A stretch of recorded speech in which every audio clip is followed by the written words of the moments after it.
নমস্কার বন্ধুরা, রিঙ্কুর রান্নাঘরে আজকের আমার একেবারে ইউনিক রেসিপি। তো আপনারা শুরু থেকে শেষ পর্যন্ত ভিডিওটি দেখুন, আশা করছি ভালো লাগবে। আর ভিডিওটি ভালো লাগলে লাইক, কমেন্ট, শেয়ার, সাবস্ক্রাইব করবেন আমার চ্যানেলটিকে। আর নতুন নতুন ভিডিও পেতে ওপরে বেল আইকনটি প্রেস করবেন। এখানে আমি দুটো ডিম নিয়েছি। প্রথমে আমি ডিম দুটো ভালো করে ফেটে নেব, ভেঙে ভালো করে ডিম দুটো আমি ফেটিয়ে নিয়েছি। এখন দিয়ে দিলাম 2 চামচ চিনি, দিলাম অল্প একটু বেকিং সোডা আর অল্প একটু বেকিং পাউডার, 1 চামচ চালের গুঁড়ো, 1 চামচ ময়দা, 1 চামচ সুজি।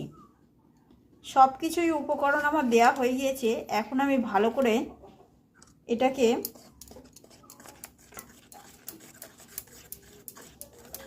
মিশিয়ে নেব।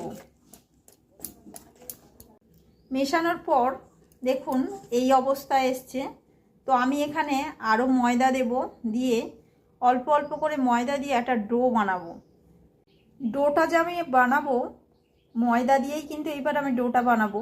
প্রথমে সুজি, চালের গুঁড়ি এগুলো তো উপকরণ দিলাম, এখন আমি শুধুই ময়দা দিয়েই ডোটা তৈরি করব। আপনারা তো অনেকে অনেকভাবেই খেয়েছেন, তো আজকে আমি চালের গুঁড়িও দিয়ে এটা বানাবো। তো আপনারা দেখুন দেখুন বন্ধুরা, ডোটা আমার তৈরি হয়ে গিয়েছে। তো আমি হাতে একটু সাদা তেল নিয়ে ওপর থেকে ডোয়ের চারিদিকটা মাখিয়ে দিলাম। আমি 10 মিনিটের জন্য রেস্টে রেখে দেব। 10 মিনিট পর আমি ফিরে এলাম। তো আমি এখানে এই ডোটা বেলুন চাকির মধ্যে দিয়ে আমি ভালো করে একটা মোটা থিকনেস তৈরি করব। দেখুন বেলা আমার হয়ে গিয়েছে, ঠিক এই রকম থিকনেস থাকবে, রেখে দেবেন। দিয়ে আমি আমার মতো শেপে একটা আমি কেটে নেব। আমার ইচ্ছে মতো একটা শেপে আমি কেটে নেব। এখানে দেখুন আমি শেপ দিয়েছি আমার মনের মতো করে, হিজিবিজি করে। তো এখনও আমি ছোট ছোট করে এইভাবে আরও কেটে নেব।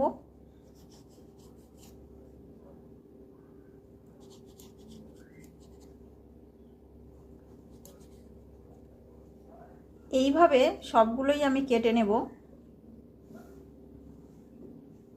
এই যেগুলো শেপ দিয়েছি এই শেপগুলোই আবার আমি রুটি বেলনায় এইভাবে বেলে নেব লুচির মতো করে।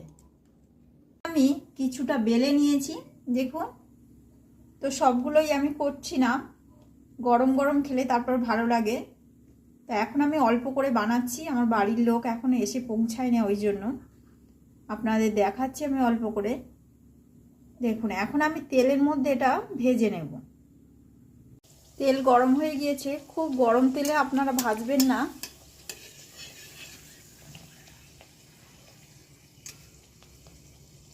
দেখুন কেমন ফুলেছে।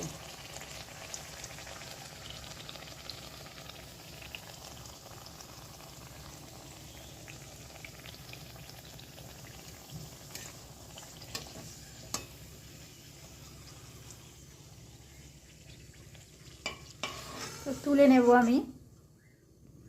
দেখুন বন্ধুরা, কে কেমন শেপে শুয়ে আছে। তো এইগুলো খেতে খুব ভালো লাগে। আপনারা একবার বাড়িতে এইভাবে করে খাবেন, তারপর বুঝতে পারবেন যে কত সুন্দর খেতে লাগে। তো আমি আপনাদের একটা ভেঙে আমি দেখাবো। ভেতরটা দেখুন কত সুন্দর হয়েছে।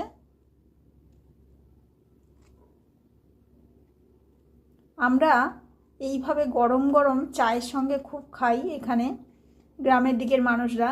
তো আপনারা একবার এইভাবে করে চায়ের সঙ্গে খেয়ে দেখবেন, খুব খেতে ভালো লাগে। আর খাওয়ার সময় মনে হবে যেন ডিম ভাজা খাচ্ছি না কি খাচ্ছি। তো এই পর্যন্ত আমার ভিডিওটি। আপনাদের ভালো লাগলে লাইক, কমেন্ট, শেয়ার আমি প্রথমেই বলেছি।